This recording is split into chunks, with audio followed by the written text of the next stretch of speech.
Pernahkah kamu merasa bahwa ada sesuatu yang tidak beres? Bukan di sekitar kamu, tapi di dunia ini secara keseluruhan. Seolah-olah setiap peristiwa besar, setiap krisis, setiap kebijakan yang berubah secara tiba-tiba, semuanya bukan kebetulan. Perang datang dan pergi, harga naik tanpa alasan jelas, negara runtuh, mata uang ambruk, dan di balik semua itu tidak ada wajah yang benar-benar bisa disalahkan. Kita disibukkan dengan politik dalam negeri, disuguhi konflik antara tokoh, dihibur dengan selebriti dan tren media sosial. Tapi tak ada yang bertanya, siapa yang mengatur semuanya ini? Siapa yang menulis naskah besar dunia? Karena saat kamu menelusuri lebih dalam, kamu akan menemukan bahwa pemerintah hanya pelaksana. Media hanya pengeras suara, dan demokrasi kadang hanya tirai tipis yang menutupi kekuatan sebenarnya. Dan kekuatan itu bukan partai politik. Bukan militer, bukan presiden. Mereka yang mengendalikan dunia tidak membutuhkan jabatan. Mereka tidak kampanye, mereka tidak muncul di depan kamera karena kendali mereka bukan pada rakyat, tapi pada sistem. Sistem yang mereka bangun selama berabad-abad, sistem yang kini kamu gunakan setiap hari, sistem yang terlihat normal karena kamu tumbuh di dalamnya. Di video kali ini, kita akan menelusuri jejak kekuatan yang tak terlihat. Kita akan bicara soal uang, perang, media, dan pengaruh, tapi bukan dari permukaannya. Kita akan bongkar siapa yang sebenarnya mengendalikan dunia. Dan setelah kamu tahu jawabannya, kamu tidak akan pernah melihat dunia dengan cara yang sama lagi.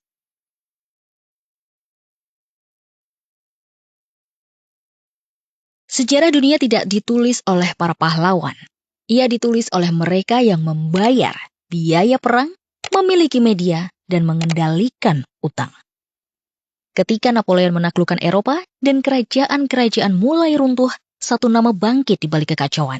Rothschild, bukan jenderal, bukan raja, tapi seorang bankir Yahudi di Frankfurt yang bersama kelima anaknya membangun kerajaan keuangan terbesar di Eropa. 5 kota, 5 cabang, London, Paris, Frankfurt, Wien, Napoli. Dan satu misi, kendalikan aliran uang, maka kamu kendalikan peperangan. Rothschild tidak hanya meminjamkan uang ke kerajaan, mereka meminjamkan ke kedua belah pihak yang berperang. Jika satu menang, mereka untung. Jika semua kalah, mereka tetap untung karena semua berhutang pada mereka.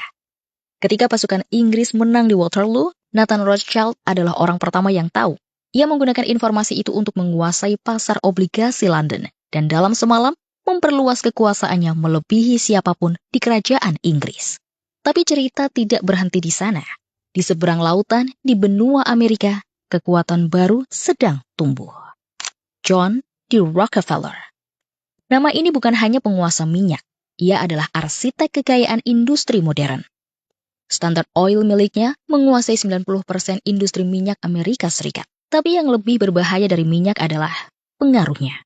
Rockefeller menyadari bahwa kendali nyata bukan pada sumber daya, tapi pada sistem distribusinya. Ia masuk ke dunia pendidikan, mendanai universitas, membentuk lembaga kesehatan seperti AMA dan WHO, dan mendanai lembaga filantropi yang kelak menulis ulang standar kebenaran ilmiah. Dengan kekayaannya, Rockefeller bisa membentuk opini publik, mengarahkan riset, dan membuat pemerintah tunduk secara diam-diam. Di saat rakyat sibuk memilih presiden, Rockefeller sibuk menentukan agenda. Dua kekuatan, Rothschild dan Rockefeller, satu di Eropa, satu di Amerika. Tapi keduanya punya kesamaan. Mereka bekerja dalam bayangan. Mereka tidak butuh popularitas. Mereka tidak perlu tampil di panggung karena mereka menciptakan panggungnya. Dan sejarah yang kita pelajari hari ini adalah sejarah yang mereka izinkan untuk diajarkan.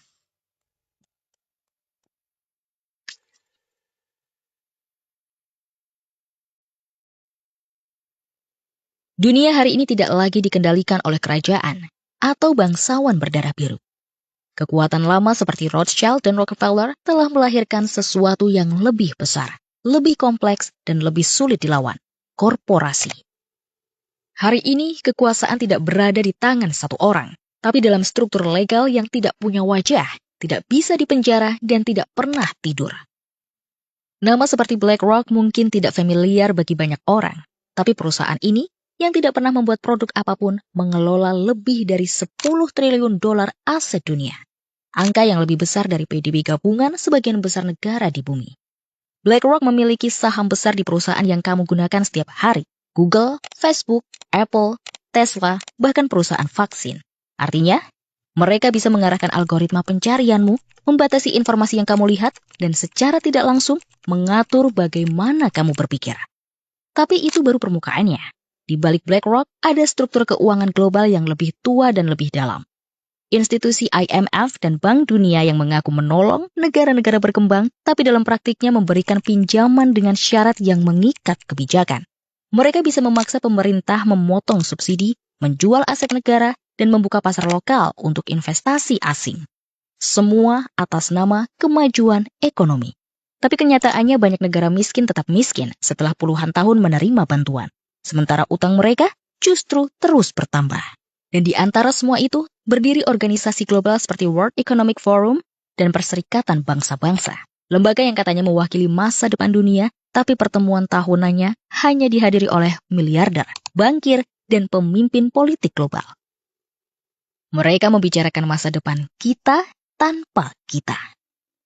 Mereka merancang regulasi, sistem keuangan digital, kebijakan iklim, hingga etika AI. Semuanya terdengar masuk akal. Tapi siapa yang memutuskan arah itu benar? Dan siapa yang akan diuntungkan? Sementara dunia fokus pada perang, konflik agama, dan isu gender, kendali perlahan digeser dari tangan publik ke tangan sistem-sistem yang tidak kita pilih. Kita pikir kita hidup dalam demokrasi, tapi realitanya kita hanya memilih dari opsi yang sudah disediakan oleh mereka.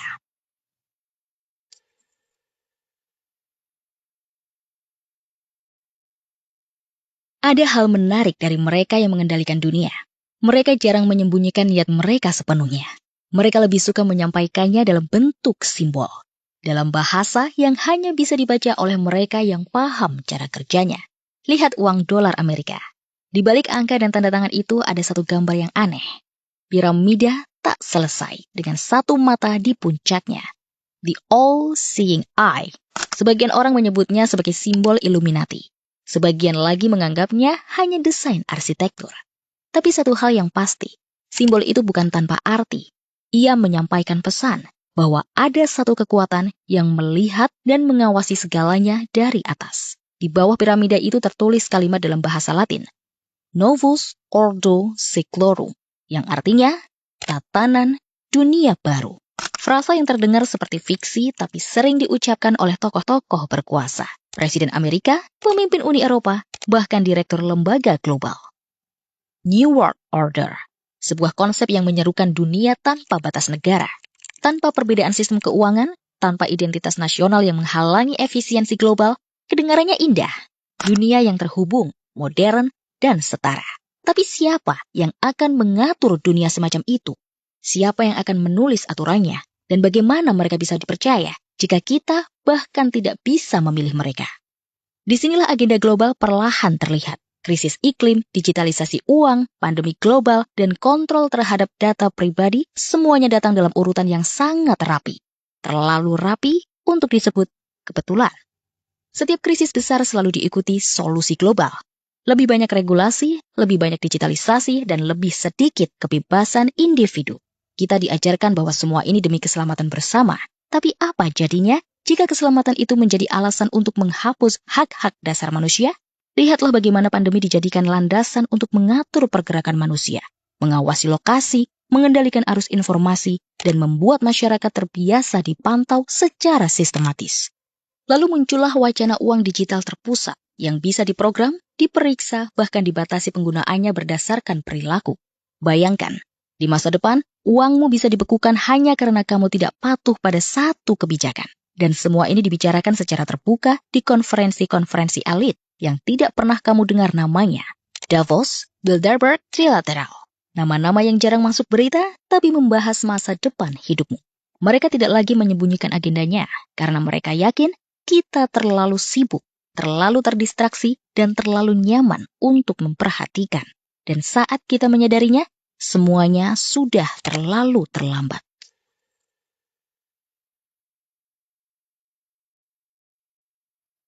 Mungkin kamu berpikir, Semua ini hanya terjadi di Amerika, Eropa, atau Cina. Terlalu jauh untuk menyentuh Indonesia. Tapi kenyataannya, kita bukan pengecualian. Kita hanyalah bagian dari peta besar yang sudah dirancang sejak lama. Selama bertahun-tahun, Indonesia menjadi sasaran empuk kebijakan global melalui utang, regulasi, dan infiltrasi lembut yang tidak kita sadari. Setiap kali kita mendengar pemerintah menandatangani kesepakatan dengan IMF atau Bank Dunia menawarkan pinjaman bantuan, selalu terdengar positif di media. Tapi di baliknya ada syarat-syarat yang tidak dibahas di depan publik, seperti kewajiban membuka sektor tertentu untuk investor asing, seperti tekanan untuk mencabut subsidi atau menghapus hambatan impor, seperti kewajiban menerapkan sistem digital berbasis luar negeri yang semua datanya dikendalikan, bukan oleh kita. Ini bukan teori, ini kenyataan. Selama pandemi, kita melihat bagaimana WHO atau WHO dan lembaga global ikut menentukan kebijakan dalam negeri. Mulai dari lockdown hingga penggunaan vaksin tertentu, semuanya diatur dengan standar internasional yang kadang tidak sesuai dengan kondisi lokal. Dan masyarakat tidak punya suara. Lebih jauh dari itu, kita melihat ekspansi perusahaan asing dalam semua sektor strategis. Perkebunan, tambang, telekomunikasi, e-commerce. Coba tanya, siapa pemilik utama platform digital yang paling sering kamu pakai hari ini? TikTok. Bukan milik Indonesia. Shopee atau Gojek? Bukan milik Indonesia. WhatsApp, Instagram, Google, YouTube, semua tunduk pada kebijakan luar negeri dan bisa dikendalikan kapan saja jika mereka merasa kamu berbahaya. Itulah bentuk kolonialisme baru yang tidak datang dengan tentara dan meriam, tapi dengan kontrak hukum, regulasi data, dan kebijakan utang. Kita masih punya presiden, kita masih punya pemilu, tapi apakah arah bangsa ini benar-benar ditentukan oleh rakyatnya? Atau hanya mengikuti naskah global yang sudah ditulis sebelumnya oleh tangan-tangan yang tidak terlihat? Bahkan, budaya kita perlahan dikikis dengan alasan modernisasi. Sistem pendidikan kita meniru kurikulum luar. Bahasa asing menjadi standar sukses, dan nilai-nilai lokal dianggap kuno. Sedikit demi sedikit, Indonesia sedang dibentuk ulang, bukan oleh kita sendiri, tapi oleh sistem yang tidak kita pahami dan tidak bisa kita lawan. Karena kekuatan terbesar bukan terletak pada senjata atau jumlah pasukan. Kekuatan terbesar adalah kemampuan untuk menentukan arah pikiran manusia. Dan saat kamu berhasil membuat satu generasi merasa bangga jadi bagian dari sistem global, tanpa tahu bahwa mereka hanya pion kecil di dalamnya, itulah momen ketika kekuasaan total telah berhasil.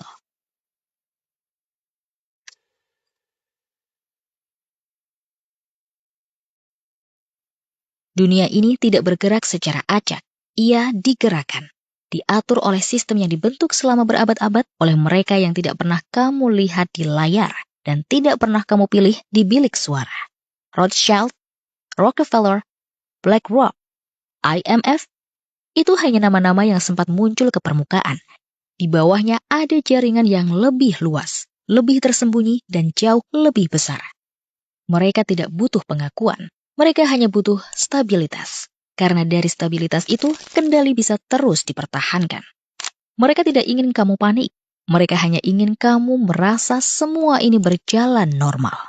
Mereka tahu, jika kamu percaya bahwa hidup ini adalah hasil dari pilihanmu sendiri, kamu tidak akan pernah bertanya siapa yang menyediakan pilihan-pilihan itu. Tatanan dunia tidak berubah karena revolusi besar. Tatanan dunia berubah karena generasi baru tidak lagi tahu bahwa pernah ada alternatif. Dan hari ini, banyak dari kita tumbuh di dunia yang sepenuhnya dibentuk oleh sistem mereka. Pendidikan, media, uang, hiburan, bahkan konsep kebebasan. Tapi ada satu hal yang belum bisa mereka kuasai sepenuhnya. Kesadaran. Selama masih ada orang-orang yang bertanya, masih ada harapan. Bukan untuk menggulingkan mereka, bukan untuk melawan dengan kekerasan, tapi untuk mengembalikan hal yang paling dasar. Kemampuan manusia untuk memilih dengan sadar. Mungkin tidak ada akhir yang bahagia dalam cerita ini. Mungkin dunia akan tetap seperti ini. Mungkin kamu hanya pion kecil dalam sistem yang terlalu besar untuk dipahami. Tapi ingat bahwa pion pun kadang bisa mencapai sisi papan lawan. dan berubah menjadi sesuatu yang tidak bisa dikendalikan.